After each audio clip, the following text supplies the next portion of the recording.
नमस्कार, आप देख रहे हैं कैपिटल न्यूज। मैं हूं प्रफुल्ल गिरी। पलामू में मेदिनीनगर शहर में खुलेआम गुंडागर्दी मची हुई है। ये शब्द सुनने में थोड़ा कड़ा आपको जरूर लग सकता है, लेकिन पूरा हकीकत आपको इससे भी ज़्यादा कड़वा लगेगा। आपने गुंडों के गैंग, अपराधियों की टोली, लुटेरों की टीम के बारे में सुना होगा, लेकिन आज हम जिन अपराधियों के बारे में बात कर रहे हैं वो समाज के नज़र में इज्जतदार, प्रतिष्ठित सरकारी नौकरी या फिर अनुबंध पर नौकरी करने वाले जनसेवक हैं, लेकिन काम जनता को लूटना है। मेदिनीनगर शहर में एक रैकेट चल रहा है।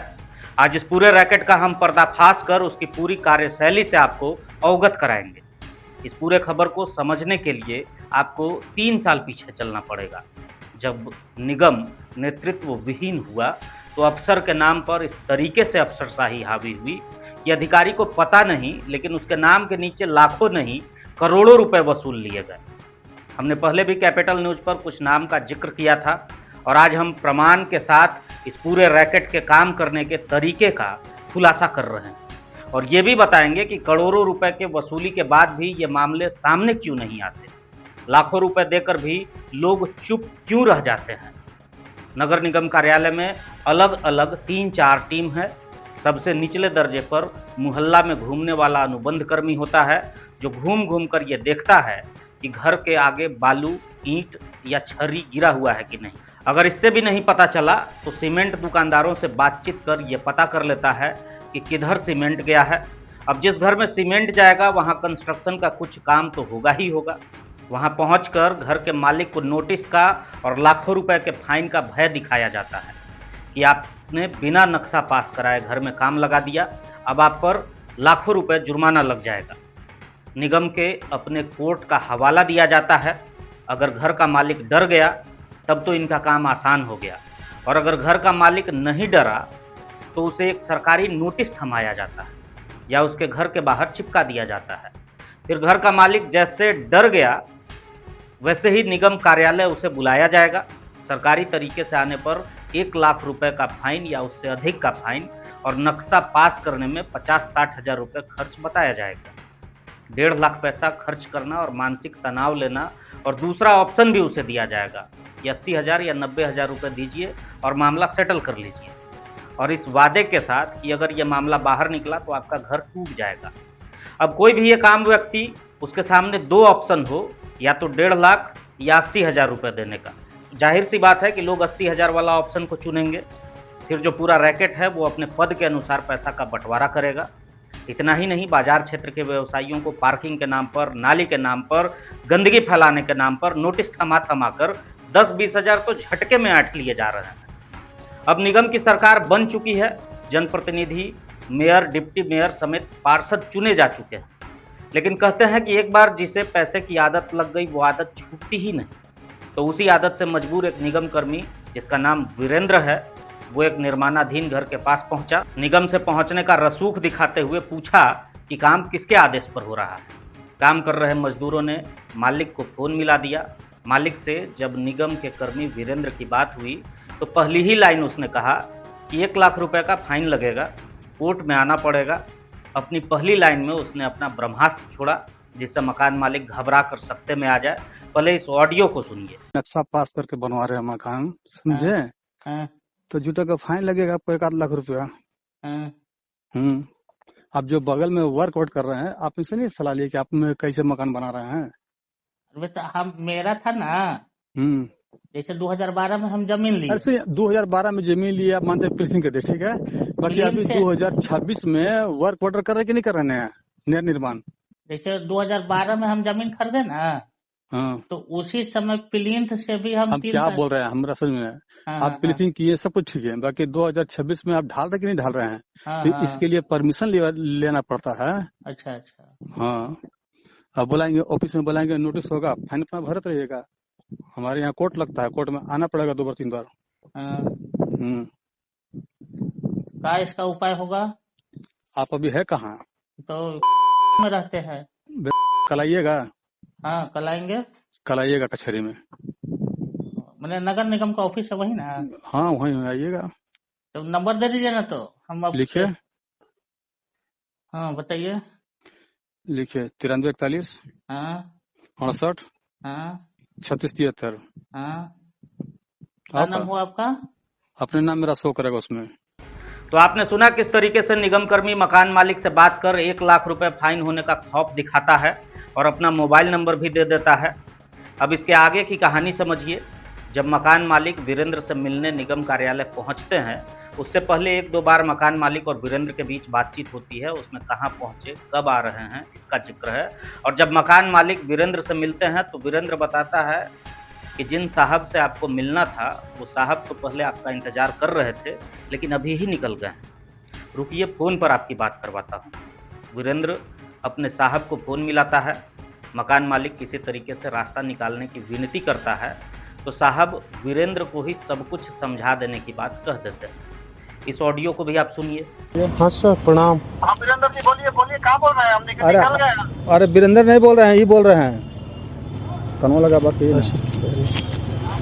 हाँ सर प्रणाम। हाँ बोलिए वो बोलिए। वहाँ गए हुए थे ना, तो इसीलिए मिलने आए हुए थे कि क्या उसका प्रक्रिया है। हाँ तो प्रक्रिया वीरेंद्र जी बता दीजिए इनको। हेलो, बता दीजिए, समझा दीजिए इनको। आप रहते तो सब थोड़ा बेहतर हो जाता ना। अरे नहीं नहीं, बेहतर कुछ नहीं। वीरेंद्र जी है ना, हम निकल गए। आप बोले थे तो हमको ही बोले थे कि आ रहे हैं, तो हम निकल गए, नहीं आए आप। अच्छा आप वीरेंद्र जी बता दीजिए इनको। बता दीजिए सर, आप ही और थे। ठीक है सर। अब मकान मालिक को कन्वेंस करने की जवाबदेही उसी वीरेंद्र के कंधे पर है। वीरेंद्र पहले माहौल बनाता है, नोटिस के भय को दिखाना चाहता है। वो बताता है कि नोटिस तैयार हो गया है। मकान मालिक घबराता है और फिर वीरेंद्र शांत कराता है कि आपका नहीं तैयार हुआ है, किसी और का है। कई लोगों का मामला आया रहता है, नोटिस घर में चिपका देते हैं, फिर कोर्ट में आना पड़ता है। कड़कड़ा के फाइन ठोकाता है। कड़कड़ा के फाइन लगने के नाम पर फिर मकान मालिक घबरा जाता है। इसको भी सुनिए एक बार। नोटिस है तो नोटिस बन गया। अरे तुम्हारा नहीं है, जो नहीं लेता है ना उसको दूरा पर सटाते हैं, डायरेक्ट फाइन लगेगा कड़कड़ा के, कोर्ट में मामला जाएगा। तो आपने सुना कि किस तरीके से मकान मालिक के धड़कनों को वीरेंद्र बढ़ा रहा है। अब रेट की बात आती है। खुल के रेट बताना भी वीरेंद्र को ठीक नहीं लग रहा है। वहाँ वो इंसानियत दिखा रहा है। बड़े ही तरकीब से वीरेंद्र मकान मालिक से कहता है कि आप अपने बगल वाले घर से नहीं पूछे कि उनका कितना पैसा लगा है। उसके आगे वीरेंद्र बोलता है कि 80,000 रुपये आपके पड़ोसी का लगा है नक्शा पास कराने में। मकान मालिक के पैरों तले ज़मीन खिसकती है। मकान मालिक कहता है कि अरे बाप, इतना में तो घरे ढला जाएगा। फिर वीरेंद्र भूल जाता है कि उसने 80,000 रुपये कहा है। अगले लाइन में वो कहता है कि आपके बगल वाले घर का 90,000 रुपये लगा है। अब इसको भी आप सुनिए। बगल वाला का जानते हो कितना लगल है? बगल वाला से जब तुम्हारा तो मकान बन रहा ना, तुम एक बार जाकर पूछ लेना कितना मकान है। उसका 90-80,000 रुपये लगल है। पास मकान ढला जाएगा सब, समझ गए? बगल वाला का पूछना 90,000 रुपये लिया पास करेगा। अब मकान मालिक के मन में एक और चिंता रहती है कि अगर बाद में कोई परेशान करे तो वीरेंद्र पहले तो पूछता है कि घर कितने दिन में बना लेंगे। मकान मालिक 10 से 15 दिन बोलता है। वीरेंद्र दरिया दिल दिखाते हुए 20 दिन का समय दे देता है और कहता है कि 20 दिन में आप बनाइए, और उसके बाद अगर कोई निगम से आता है तो बचने का रास्ता भी वही बता रहा है कि कैसे बचना है, क्या कहना है। जरा इसे भी सुनिए। 2 दिन में ढलवा लीजिएगा। 10 से 15 दिन में ढलवा देंगे उसको। आपको 20 दिन के टाइम दे रहे हैं, कर लीजिएगा काम। हाँ 20 दिन में कर लेंगे। और 20 दिन के अंदर में ढलवा के अब बाँस जो आगे सामने अंदर में बाँस छोड़ दीजिएगा। जो बाहर से जो दिखाता है 6 दिन 7 दिन के बाद में बाहर वाला निकाल दीजिएगा सब। अच्छा, आप लोग क्या ये नहीं करेंगे? हाँ प्लास्टर होगा तो उस समय कोई नहीं जाएंगे। प्लास्टर तुमके कस। अरे ना बाली तले का बोलिएगा हमरा कबे का बनल है मकान। हम मेरा अपना प्लास्टर कर रहे, पैसा नहीं था कर मेरा, हम प्लास्टर करवा रहे हैं। अब क्या करेगा? अब का दूसरा के पूछ लीजिएगा, बोल लीजिएगा कि मेरा कब से बना हुआ मकान, कब पुराना मकान प्लास्टर अपना करवा रहे हैं। अब इस पूरे मान मनौवल के बाद जब सौदा तय होता है तो डील कैश का होता है कि सारा पैसा कैश में देना होगा। मकान मालिक पहले ही पैसा देना नहीं चाह रहे थे, कुछ प्रमाण भी रखना चाह रहे थे, इसीलिए ये सारा रिकॉर्डिंग भी उन्होंने किया था। अगले दिन मकान मालिक उसे फ़ोन करके उससे पूछते हैं कि CSP सेंटर से पैसा डलवा देते हैं। वीरेंद्र का आवाज़ तेज हो जाता है और वो एक ही सांस में 3 बार मना करता है कि सीएसपी सेंटर से पैसा मत डलवाइए। इसको भी सुनिए। बोल रहे थे सर कि वो सीएससी वाला दुकान से डलवा दें आप पर। अरे नहीं नहीं नहीं, सब कुछ नहीं। और ठीक, आते हैं कल। अब आप इस पूरे वसूली के खेल को भली भांति समझ चुके होंगे कि कैसे घर बनाने वक्त एक नोटिस बांटने वाला कर्मी पहुंचता है, निगम कार्यालय बुलाकर अगल बगल के घरों से लिए गए पैसे का उदाहरण देकर लाखों रुपए ऐंठ लेता है। और पैसा देने वाला सिर्फ इसलिए चुप होता है क्योंकि उन्हें यह बताया गया है कि अब अगर कहीं ये बात खुला तो हम तो अनुबंध के नौकरी पर हैं, अभी हटेंगे, अगले महीने ज्वाइन करेंगे, लेकिन आपका घर टूट जाएगा क्योंकि हम लोग गलत तरीके से आपके घर को सही कर रहे हैं।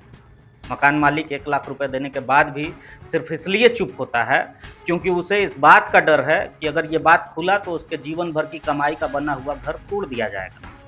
हम इस खबर में भी मकान मालिक का और कहाँ का ये मामला है इसका कोई भी जिक्र नहीं किए हैं और उम्मीद करते हैं कि निगम भी उस व्यक्ति की खोज ना करे जिसके साथ ये हुआ है, खोज उसकी करे जो इसके जवाबदेह हैं, जो निगम में नौकरी करके गुंडागर्दी मचाए हुए हैं।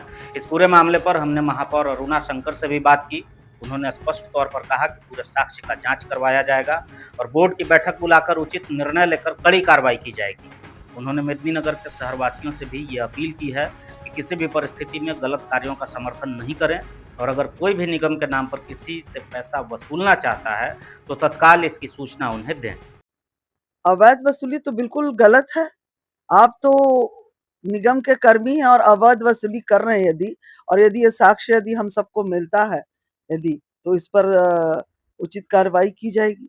सारा बोर्ड बैठकर उस पर निर्णय लेगा कि इस तरह के कौन से ऐसे कर्मी हैं जो अवैध वसूली करके और शहर में अपना काम चला रहे हैं, धंधा चला रहे हैं एक तरह से। तो ये अब नहीं होगा और मैं सभी अपने आम जनता नागरिक को कहना चाहूंगी कि इस तरह का आप इसमें किसी तरह का सहयोग ना दें।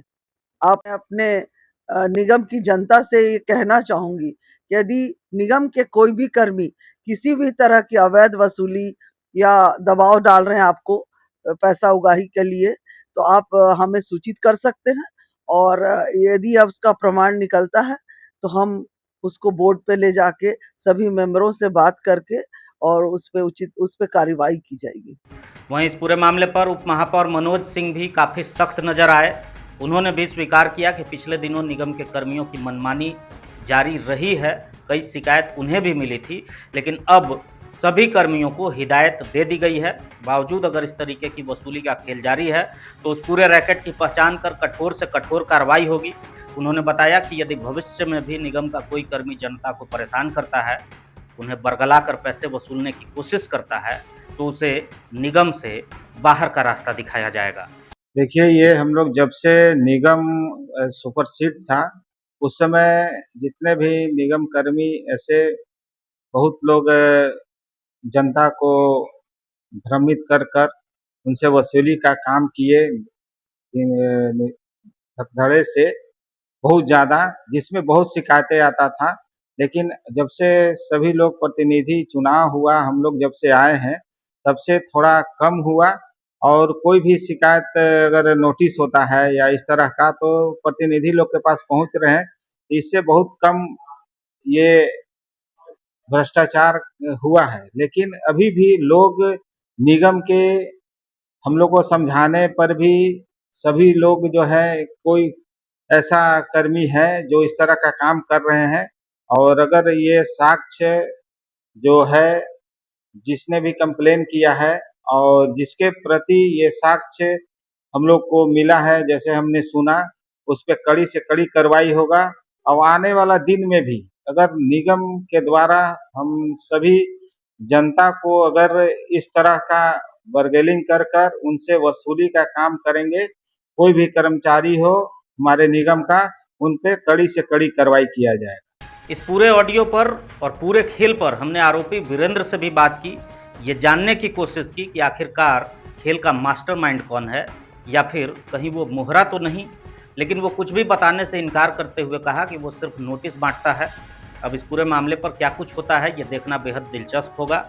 हमने पूरी ईमानदारी से वसूली के पूरे खेल का पर्दाफाश करते हुए दिखाया है और वीरेंद्र जो एक मुहरा है, क्योंकि एक अदना सा कर्मी लाखों रुपए का डील अकेले नहीं कर सकता। इस पूरे रैकेट में कौन कौन शामिल हैं, इन सब की पहचान करना निगम के अधिकारी, महापौर, उप महापौर से लेकर पलामू के उपायुक्त और उन सभी जनप्रतिनिधियों की जवाबदेही है जो ये चाहते हैं कि पलामू की जनता सुखी रहे।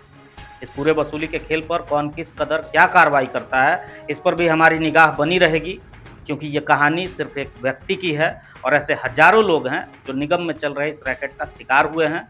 अगर औसतन हर वार्ड से 100 लोग भी इस रैकेट के शिकार हुए होंगे तो आप समझ लीजिए कि 3500 लोगों से अगर लाखों रुपए का चूना उन्हें लगाया गया तो 35 करोड़ रुपए कहाँ गए, ये कोई अकेला नहीं गटक सकता है। इसकी पूरी उच्च स्तरीय जांच बेहद आवश्यक है।